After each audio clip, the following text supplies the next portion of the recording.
Hello mga mi, so check natin tong nabili ko na pajama terno para sa bunso ko. So pajama terno siya, nabili ko siya ng 3 pieces, assorted nga lang siya. So hindi ka pwedeng mamili ng design na gusto mo.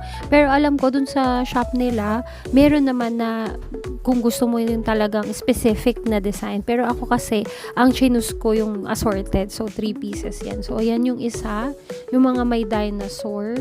Ayan. Ayan. So, okay naman yung pagkakatahi niya. Hindi siya manipis. And hindi din makapal yung tela. Saktuhan lang. Ganon. And yung garter. Ayan. So, maganda siya. Saktong-sakto siya sa anak ko. So, yung anak ko is 6 years old. So, mga 5 or 6 years old kasya yan.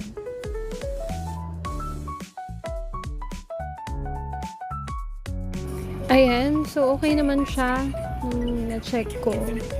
Wala namang mga tastas or sira. So, maganda din yung pagkakapackage niya. Nung dumating sa amin, okay naman. Ayan, so bilan nyo na yung mga anak nyo. Marami pa silang designs na available. So, just visit their shop para makapili kayo.